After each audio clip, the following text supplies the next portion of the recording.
Section 16, field marketing. Worth pointing out, first of all, what we consider as field marketing, as different people have different interpretations of this.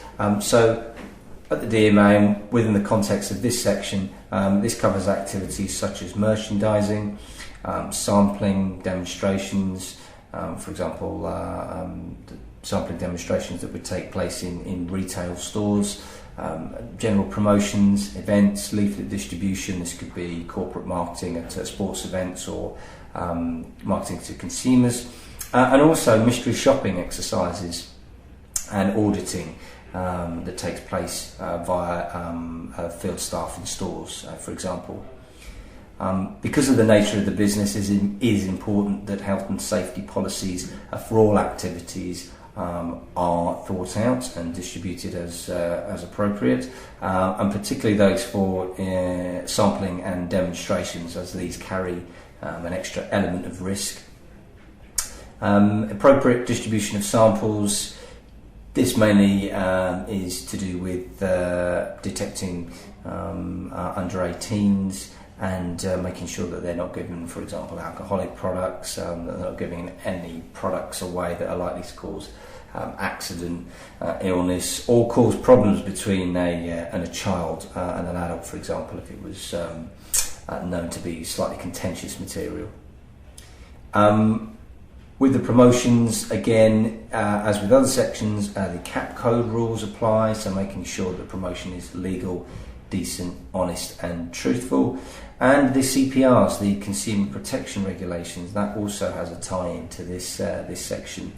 And the main points within the CAP and the CPRs to include here is when promoting, when selling a product face-to-face in a field marketing environment, that no high-pressure sale tactics are used. Within this section, there are some examples. These include offering a high price followed by a discount, falsely saying that the product's only available for a limited time or today, trying to get somebody to commit to a purchase quickly without actually having had time to make an informed choice.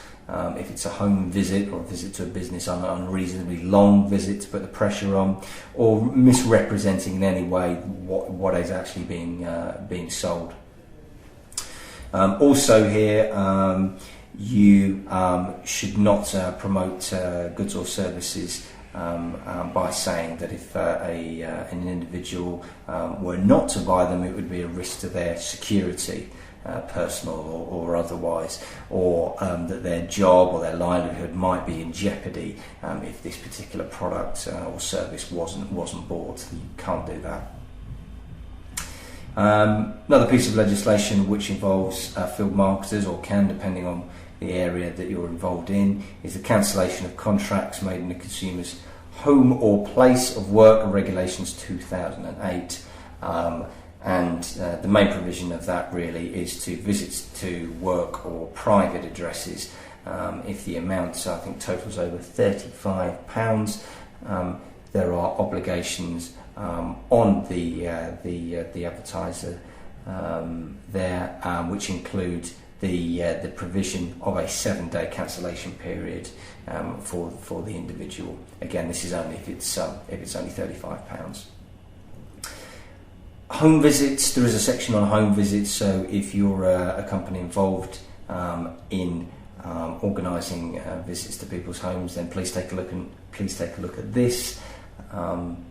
Areas that this covers is making sure it's easy for the consumer to cancel a visit, for example, providing contact information of the person who's going to be doing it, mobile phone number, etc. Carrying ID badges is an absolute must, as obviously that puts everybody at ease and people know who they're letting into their house.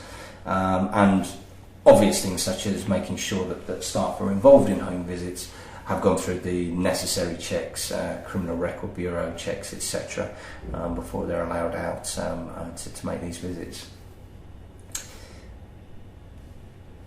One part of this section which we don't have in any of the others, interesting enough, is a small section on employment legislation. Because of the nature of the business, recognise that large numbers of temporary casual workers are being employed. So there is a section of employment legislation really just reminding you to make sure that any relevant employment legislation is adhered to, and including in particular the Working Time Directive 1998. We have had issues over the past within this sector of people not complying with a specific section of that, and that is to do with rolled up holiday pay. So if you have a workforce of casual workers, you can no longer roll up their holiday pay. That is to say, shunt it to the end of a month or a certain period and just pay somebody the equivalent in cash terms of what they would have accrued as holiday. You can't do that anymore. You have to pay and give people a holiday as and when they accrue it.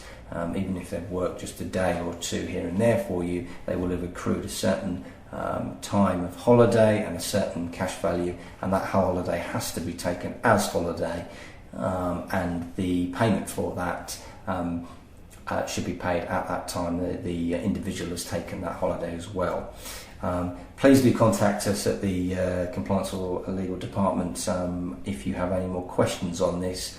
It has been an area which has caused some consternation for members in the past, and has been seen as a bit of a grey area, but we have got a guide which we can give you which should help you set this up if you haven't already, or if you just need some advice, please do contact us.